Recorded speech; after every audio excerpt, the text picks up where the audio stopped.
ಆತ್ಮೀಯ ವೀಕ್ಷಕರೇ, ನೀವು ನೋಡ್ತಾ ಇರೋ ನಂಬರ್ ಒನ್ ಚಾನಲ್ಗೆ ಸ್ವಾಗತ ಬಯಸುತ್ತೇನೆ. ವೀಕ್ಷಕರೇ, ನಾನು ಸಯ್ಯದ್. ಇವತ್ತು ಕರ್ನಾಟಕ ರಾಜ್ಯಾದ್ಯಂತ ಸುದ್ದಿ ಮಾಡುತ್ತಿರುವ 3,000 ಮಠದ ಪ್ರಕರಣ. ಅಲ್ಲಿ ಮಠದ ಆಸ್ತಿಯನ್ನು ದೇಣಿಗೆಯಾಗಿ ಮಠದ ಆಸ್ತಿಯನ್ನು ಕೊಡಲಿಕ್ಕೆ ಬರೋದಿಲ್ಲ.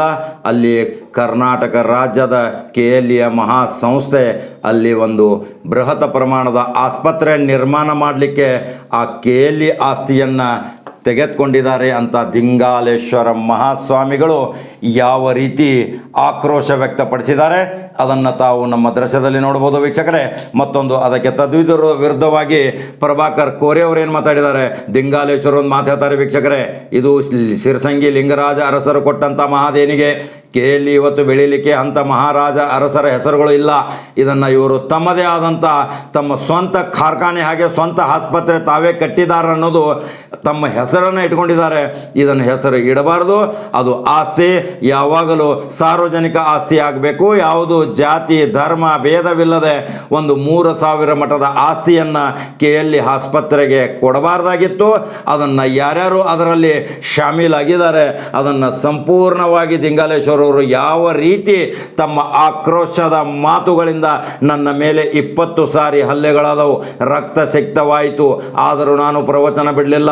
ಆದರೆ 1 ಇಂಚು ಸಹಿತ ನನ್ನ ಜೀವವಿರುವವರೆಗೆ ನಾನು 3,000 ಮಠದ ಆಸ್ತಿಯನ್ನು ಕಬಳಿಸಲಿಕ್ಕೆ, ಆಸ್ತಿಯನ್ನು ಲೀಸ್ ಮೇಲೆ, ಆಸ್ತಿಯನ್ನು ಕಾಣಿಕೆ ಆಧಾರದ ಮೇಲೆ ಯಾವುದೂ ಕೊಡಲಿಕ್ಕೆ ಸಾಧ್ಯವಿಲ್ಲ ಅಂತ ಕೈ ಮೇಲಕ್ಕೆ ಎತ್ತಿ ಅಂದಾಗ ಸಾವಿರಾರು ಜನರು ಕೈ ಮೇಲಕ್ಕೆ ಎತ್ತಿ ದಿಂಗಾಲೇಶ್ವರ ಅವರಿಗೆ ಯಾವ ರೀತಿ ಬೆಂಬಲ ಕೊಟ್ಟಿದ್ದಾರೆ. ಅದಕ್ಕೆ ಪ್ರಭಾಕರ್ ಕೋರೆ ಅವರು ಏನು ಉತ್ತರ ನೀಡಿದ್ದಾರೆ, ಇದು ಯಾವ ಹಂತಕ್ಕೆ ತಲುಪುತ್ತೆ, ಇದರಲ್ಲಿ ನಿಜಾಂಶ ಏನು ಸುಳ್ಳಾಂಶ ಏನು ಎಲ್ಲವನ್ನೂ ಆ ಗುರು ಸಿದ್ದೇಶ್ವರರ ಆಶೀರ್ವಾದ, ಗುರು ಸಿದ್ದೇಶ್ವರರ ಗದ್ದುಗೆಯಿಂದ ಆಜ್ಞೆ ಬರಬೇಕು ಅನ್ನೋದೇ ಇದೊಂದು ಬಹಳ ಮಹತ್ವವಾದ ಸುದ್ದಿ ವೀಕ್ಷಕರೇ.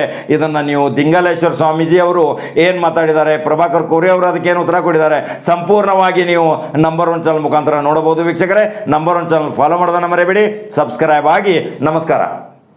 ಈ ರೀತಿ ಬಹಿರಂಗ ಬೀದಿಗಳಲ್ಲಿ ಹೇಳ್ಕೊಂತ ಹೋದ್ರೆ ನಿಮ್ಮ ಮೇಲೆ ಕಾನೂನು ಕ್ರಮ ತೆಗೆದುಕೊಳ್ಬೇಕಾಗತ್ತೆ ಅಂತ ಕೋರೆ ಸಾಹೇಬರು ಹೇಳ್ತಾ ಇದ್ದಾರೆ. ಕೋರೆ ಸಾಹೇಬ್ರೆ, ದಯವಿಟ್ಟು ಗಮನಿಸಬೇಕು.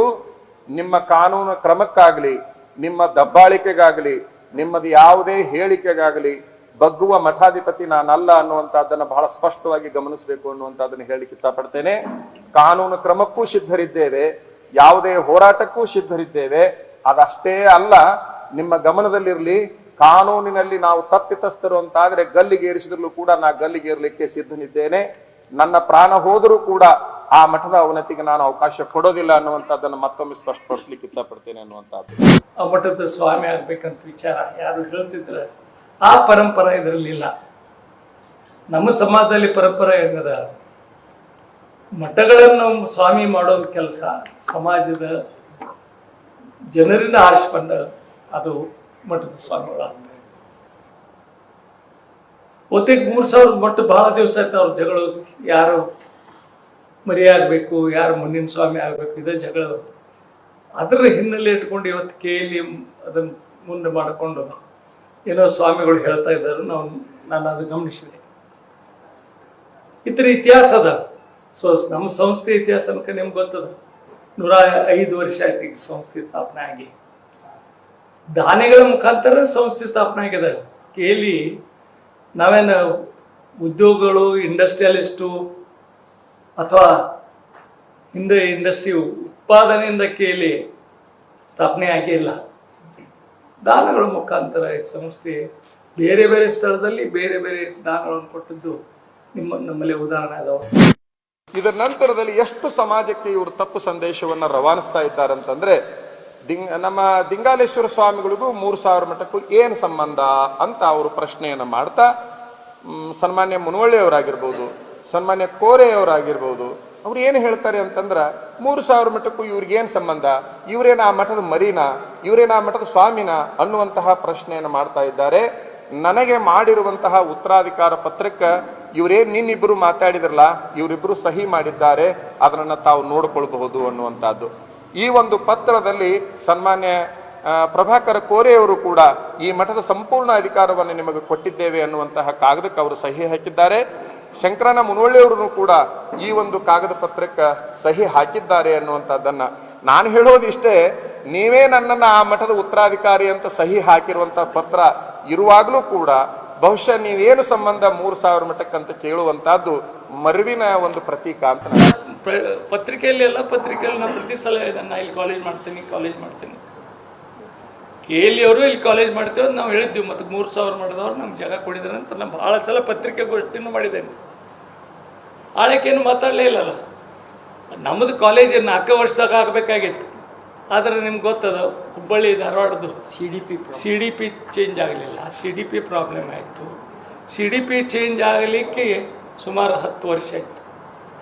ಆ CDP ಚೇಂಜ್ ಆದಮೇಲೆ ನಾವು ಬರೀ 1 ವರ್ಷದಿಂದ ಚೇಂಜ್ ಆಗಿಲ್ಲ. ಇನ್ನು ನಾನು ಎಲ್ಲನೂ ಪರ್ಮಿಷನ್ ಏರ್ಪೋರ್ಟ್ ಪರ್ಮಿಷನ್ ತೊಗೋಬೇಕು, ಫೈರ್ ಪರ್ಮಿಷನ್ ತೊಗೋಬೇಕು, ಎಷ್ಟು ಅರ್ಥಕ್ವಿಕ್ ಡಿಸೈನ್ ಮಾಡಬೇಕು, ಇವೆಲ್ಲ ಪರ್ಮಿಷನ್ ತೊಗೊಂಡು ನಾನು ಪರ್ಮಿಷನ್ ಆದಮೇಲೆ ಮನೆ ಪೂಜೆ ಮಾಡಿದ್ದೆ. ಇವ್ರ ಸ್ವಾಮಿಗಳು ಇವ್ರದ್ದು ಮತ್ತು ಮಠದ ನನಗೇನು ಸಂಬಂಧ ಇಲ್ಲ, ನನಗೇನು ಗುರುತೂ ಇಲ್ಲ. ಅವ್ರೇನು ಮರಿಯಾಗವ್ರಿದ್ರು, ಮಠಕ್ಕೆ ಹೋರಿದ್ರು. ಖರೆ KLE ಸೊಸೈಟಿಗೆ ಏನೋ ಗುರುಗಳ 500 ಕೋಟಿ ಆಸ್ತಿ ಉಳ್ಳ ಜಮೀನು ಕೊಟ್ಟಿದಾರಂತ ಹೇಳ್ದಂಗೆ ಪರಬಾರೆ ಮಾಡಿ ಅದು ಭಾಳ ಮುಗಿತು. ಪರಬಾರೆ ಮಾಡಿದಂದ್ರೆ ಅರ್ಥ ಏನ? ಸ್ವಾಮಿಗಳಿಗೆ ಅಧಿಕಾರ ಇಲ್ಲಲ್ಲ ಕೊಡಲಿಕ್ಕೆ. ಮೊದಲಿನ ದಿವಂಗತ ಅವರು ಕೊಟ್ಟರು, ಅಪ್ರೂವ್ ಮಾಡಿ ಕೊಟ್ಟಿದ್ದಾರೆ. ಚಾರಿಟಿ ಕಮಿಷನರ್ ಪರ್ಮಿಷನ್ ತೊಗೊಂಡು ಕೊಟ್ಟಿದ್ದಾರೆ. ಮತ್ತು KLE ಬೇರೆ ಮತ್ತು ಸಮಾಜದ ಮಠ ಬೇರೆ ಅಂತ ನಾವು ಎಂದೂ ತಿಳ್ಕೊಂಡೇ ಇಲ್ಲಲ್ಲ. ಇದು ಏನು ಮುನ್ನೋಳಿಯವ್ರದ್ದು ಆಸ್ತಿ KLE ಅಲ್ಲ ಅಥವಾ ಕೋರೆಯವ್ರದ್ದಲ್ಲ. ಇದು ಸಮಾಜದ ಆಸ್ತಿ. KLEನೂ ಸಮಾಜದ ಆಸ್ತಿ ಮತ್ತು KLE ಆಸ್ತಿ ಮಠದ ಆಸ್ತಿ ಕೊಡಲಿಕ್ಕೆ ಯಾಕಂದ್ರೆ ಸಮಾಜದ ಆಸ್ತಿ ಅದು ಮಠ ಕೊಡ್ಲಿಕ್ಕೇನೇನು ಯಾರ್ದೇನು ಪರವಾನಗಿ ಬೇಕು ಹಿಂಗಲ್ಲ. ನನಗೇನು ವೈಯಕ್ತಿಕ ಅನ್ಸಂಗಿಲ್ಲ. ಲೀಗಲಿ ತೊಗೊಂಡಿರ್ಬೋದು. ಇವ್ರೇನು ಹೇಳ್ತಾರಲ್ಲ ಅದು ಏನೋ ಪರಬಾರೆ ಮಾಡಿದರು ಅಥವಾ ಅದಕ್ಕೆ 6 ಮಂದಿ 7 ಮಂದಿ ಇವ್ರು ಅದಾರಂತ ಯಾರೋ ಉನ್ನತ ಸಮಿತಿ. ಆ ಉನ್ನತ ಸಮಿತಿ ಅವ್ರಿಗೆ ಗೊತ್ತಿಲ್ಲದ ಅವ್ರು ಅದಕ್ಕೆ ಬಂದಿರತ್ತೆ. ನಾನು ಇವರಿಗೆ ಕೇಳ್ತಾ ಇದ್ದೀನಿ, ನನಗೆ ಅದರೊಳಗೆ ಏನು ಹೆಚ್ಚು ಭಯ ವಹಿಸೋದಿಲ್ಲ. ಅವ್ರ ಮಠದ ಜಗಳ ಹೌದು ಭಾಳಷ್ಟು ಇಡೀ ದೇಶದೊಳಗೆ ನಮ್ಮ ಮಠಗಳದ್ದು ಎಲ್ಲ ಆಸ್ತಿಗಳು ಪರಬಾರೆ ಆಗಿದಾವೆ, ಸುಮಾರು ಪರಬಾರೆ ಆಗಿದಾವೆ. ಬರೀ 3000 ಮಠದಲ್ಲ. ಇವ್ರು ಹೇಳ್ತಾ ಇದ್ದಾರಲ್ಲ ಮಠದ ಆಸ್ತಿ ನಾನು ಉಳಿಸ್ಲಿಕ್ಕೇನೆ ನಂದು ಇಟ್ಟು ದಿವಸ ಎಲ್ಲ ಇವ್ರು ಏನು ಮಾಡಿದ್ರು ಏನು ಮಲ್ಕೊಂಡಿದ್ರು ಇದು ಒಂದೇ ಆಸ್ತಿಗಳು. ಇವ್ರಿಗೆ ಗೊತ್ತಿದ್ರೆ ಸಮಾಜಕ್ಕೆ ಕಳ್ಕಳಿದ್ರೆ ಚಿತ್ರದುರ್ಗ ಮಠದ ಆಸ್ತಿ ಎಷ್ಟಿತ್ತು ಇವ್ರಿಗೆ ಗೊತ್ತದೆ. ಇವತ್ತೇನೋ ಪರವಾರೆ ಆಗ್ತಾ ಇದ್ದಾವೆ. ಮತ್ತು ಯಾಕೆ ಇವರು ಅಷ್ಟು ಕಳ್ಕಳಿ ಸಮಾಜ ಕಳ್ಕಳಿದ್ರೆ ಅದನ್ನು ಯಾಕೆ ವಿಚಾರ ಮಾಡೋಂಗಿಲ್ಲ? ಅವ್ರದ್ದಷ್ಟೇ ಅಲ್ಲ, ಸುಮಾರು ಮಠದ ಆಸ್ತಿಗಳು ಪರಬಾರೆ ಆಗ್ತಾ ಇದ್ದಾವೆ. ಅದಕ್ಕೆ ಇಂಥವ್ರ ಸುಮ್ಮನೆ ಮಿಸ್ಗೈಡ್ ಮಾಡೋದು, ಬೇರೆಯವ್ರಿಗೆ ಹೇಳೋದು ಆಸ್ತಿ ಕಬಳಿಸಿದ್ರು. KLE ಸೊಸೈಟಿ ಇದು ಸಮಾಜದ ಆಸ್ತಿ, ಅದು ಬೇರೆ ಮತ್ತು ಮಠ ಬೇರೆ ಅಂತ ನಂದು ಇದು ಪ್ರಶ್ನೆ ಇಲ್ಲ. ಅದಕ್ಕೆ ಅವರಿಗೆ ಅಷ್ಟು ಇಷ್ಟು ಕಳ್ಕಳಿದ್ರೆ ಭಾಳ ಮಠಗಳು ಆಸ್ತಿಗಳು ಮಾರ್ತಾ ಇದ್ದಾರೆ. ಅವತ್ತನ್ನು ಉಳಿಸೋ ಪ್ರಯತ್ನ ಮಾರೋದು, ದಾನ ಕೊಡೋದು ಬೇರೆ. ಶಿಕ್ಷಣ ಸಲುವಾಗಿ ಕೊಡಿದಾರಲ್ಲ, ಶಿಕ್ಷಣ ಸಲುವಾಗಿ ಕೊಡಿದ್ರು. ಅದು ಉತ್ತರ ಕರ್ನಾಟಕ ಹುಬ್ಬಳ್ಳಿ ಅಂತೂರೊಳಗೆ ಅವರು ಅವ್ರ ಇಚ್ಛಾ ಪ್ರಕಾರ ಕಾಲೇಜ್ ಆಗಬೇಕು, ಅವ್ರ ಗುರುಗಳ ಹೆಸರಲ್ಲಿ ಕಾಲೇಜ್ ಆಗಬೇಕು ಅಂತ ಕೊಟ್ಟಿದ್ದಾರೆ. ಇದು ಕಾನೂನುಬದ್ಧವಾಗಿ ನಾವು ಆಸ್ತಿಯನ್ನ ತೆಗೆದುಕೊಂಡಿದ್ದೇವೆ ಅಂತ ಹೇಳ್ತಾರೆ. ಹಿಂದಿನ ಡಾಕ್ಟರ್ ಮೂಜಗಂ ಅವರು ಕೊಟ್ಟಿದ್ದಾರೆ, ದಾನಪತ್ರ ಕೊಟ್ಟಿದ್ದಾರೆ ಅಂತ ಅವ್ರು ಹೇಳ್ತಾರೆ. ದಾನಪತ್ರವನ್ನು ಬಿಡುಗಡೆ ಮಾಡಿಲ್ಲ. ಆದ್ರೆ ಸ್ಪಷ್ಟವಾಗಿ ನನಗೆ ಗೊತ್ತಿದ್ದ ಮಾಹಿತಿ ಪ್ರಕಾರ ಹೇಳೋದಾದ್ರೆ, ಧಾರ್ಮಿಕ ದತ್ತಿ ಇಲಾಖೆಗೆ ಡಾಕ್ಟರ್ ಮೂಜಗಂ ಅವ್ರ ಕಡೆಯಿಂದ ಭೂಮಿಯನ್ನ ದಾನ ಮಾಡಲಿಕ್ಕೆ ಪರ್ಮಿಷನ್ ಕೊಡಬೇಕು ಅಂತ ಹೇಳಿ ಚಾರಿಟಿ ಕಮಿಷನರಿಗೆ ಕೇಳ್ತಾರೆ. ಇದನ್ನು ಬಹಳ ಸೂಕ್ಷ್ಮವಾಗಿ ಗಮನಿಸಬೇಕು ನಾಡಿನ ಜನಾಂಗ. ಧಾರ್ಮಿಕ ದತ್ತಿ ಇಲಾಖೆಯ ಪರ್ಮಿಷನ್ ಅನ್ನ ಕೇಳಲಿಕ್ಕೆ ಹೋದಂತ ಸಂದರ್ಭದಲ್ಲಿ ಪರ್ಮಿಷನ್ ಅನ್ನ ಕೊಡಬಾರದು, ಆಸ್ತಿಯನ್ನ ಮಾರಾಟ ಮಾಡಬಾರ್ದು, ದಾನವಾಗಿ ಕೊಡಬಾರ್ದು ಅಂತ ಹೇಳಿ ಅಂದಿನ 3000 ಮಠದ ಉತ್ತರಾಧಿಕಾರಿಗಳಾಗಿರುವಂತಹ ರುದ್ರಮುನಿ ಸ್ವಾಮಿಗಳವರು ತಕರಾರನ್ನು ಸಲ್ಲಿಸ್ತಾರೆ ಚಾರಿಟಿ ಕಮಿಷನರ್ಗೆ. ಅದರ ನಂತರದಲ್ಲಿ ಈ ಹುಬ್ಬಳ್ಳಿಯ ಭಕ್ತರು ಕೂಡ ಚಾರಿಟಿ ಕಮಿಷನರ್ಗೆ ದಾನಪತ್ರವನ್ನ ಮಾಡಿ ಕೊಡಬಾರದು, ಮಠದ ಭೂಮಿಯನ್ನ ಕೊಡಬಾರದು ಅಂತ ಹೇಳಿ ಇವರು ಯಾವಾಗ ಪರ್ಮಿಷನ್ ಕೇಳಲಿಕ್ಕೆ ಹೋದ್ರೋ ಅವಾಗೇ ಸ್ವತಃ ರುದ್ರಮುನಿ ಸ್ವಾಮಿಗಳು ಮತ್ತು ಹುಬ್ಬಳ್ಳಿ ಭಕ್ತರು ತಕರಾರು ಅರ್ಜಿಯನ್ನ ಎಷ್ಟನೇ ಇಸ್ವಿಯಲ್ಲಿ ಡಾಕ್ಟರ್ ಮೂಜಗಂ ಜೀವಂತ ಇರುವಂತಹ 2003ನೇ ಇಸ್ವಿ ಆಚೆಗೆ ತಕರಾರು ಅರ್ಜಿ ಸಲ್ಲಿಸಿದ್ದಾರೆ. ಇದು ಕೇವಲ ಈಗ ಮಾತ್ರ ಹೋರಾಟ ಅಲ್ಲ, ನೀವು ಯಾವಾಗ ಭೂಮಿ ಮೇಲೆ ಕಣ್ಣಿಟ್ರೋ ಅವಾಗಿನಿಂದನೂ ಕೂಡ ಈ ಭಕ್ತರು, ಹುಬ್ಬಳ್ಳಿ ಭಕ್ತರು ಅದನ್ನ ತಡೆ ಹಿಡಿದಿದ್ದಾರೆ, ಪ್ರಯತ್ನ ಮಾಡಿದ್ದಾರೆ ಅನ್ನುವಂಥದ್ದನ್ನು ಹೇಳಲಿಕ್ಕೆ ಇಚ್ಛಪಡ್ತೇನೆ. ನೋಡಿ, ಸ್ವತಃ ರುದ್ರಮುನಿ ಸ್ವಾಮಿಗಳು ಮತ್ತು ಆಗಿನ ಕಾಲದ ಭಕ್ತರು ಆ ಚಾರಿಟಿ ಕಮಿಷನರ್ಗೆ ತಡೆಯಾಜ್ಞೆಯನ್ನ ಅಂದ್ರೆ ತಕರಾರನ್ನ ಸಲ್ಲಿಸಿದಂತ ಸಂದರ್ಭದಲ್ಲಿ ನಾವೆಲ್ಲ ಗಮನಿಸಬೇಕು, ಚಾರಿಟಿ ಕಮಿಷನರ್ ಮೇಲೆ ಬೇರೊಂದು ರೀತಿಯ ಪ್ರಭಾವವನ್ನ ಬೀರಿ 2 ತಿಂಗಳಲ್ಲಿ ಆ ಆಸ್ತಿಯನ್ನ ದಾನ ರೂಪದಲ್ಲಿ ನೋಂದು ಮಾಡಿಸಿಕೊಳ್ಳಬಹುದು ಅನ್ನುವಂತ ಪರ್ಮಿಷನ್ ಅನ್ನ ತೆಗೆದುಕೊಳ್ತಾರೆ KLE ಸಂಸ್ಥೆಯವರು. ಆ ನಂತರದಲ್ಲಿ ಬೆಳವಣಿಗೆ ಬಹಳ ಅದ್ಭುತ ಆಗ್ತದೆ.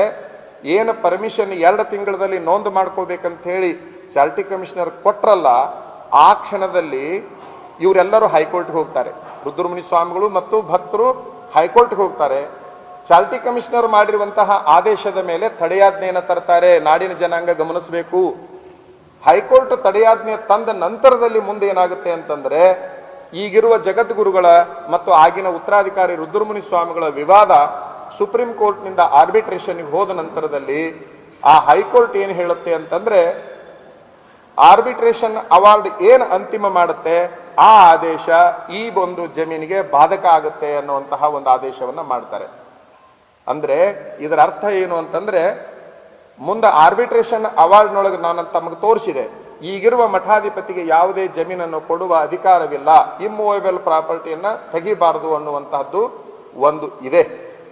ಇಂತಹ ಒಂದು ಸುಪ್ರೀಂ ಕೋರ್ಟಿನ ಆದೇಶವನ್ನೂ ಕೂಡ ಇವರು ಒಬ್ಬ ನಿವೃತ್ತ ನ್ಯಾಯಾಧೀಶನ ಮನೆಯಲ್ಲಿ ತಿದ್ದುಪಡಿ ಮಾಡಿಸಿ ಇಡೀ ಕಾನೂನನ್ನ ತಮಗೆ ಬೇಕಂದ ಹಾಗೆ ಬಳಕೆ ಮಾಡಿಕೊಂಡು, ಅಧಿಕಾರದ ದುರ್ಬಳಕೆಯನ್ನು ಮಾಡಿಕೊಂಡು ಇಂತಹ ಒಂದು ಸಮಾಜ ಬಾಹಿರವಾಗಿರುವಂತಹ ಕೆಲಸವನ್ನ ಅವರು ಮಾಡಿದ್ದಾರೆ ಅನ್ನೋದನ್ನ ತಮ್ಮ ಗಮನಕ್ಕೆ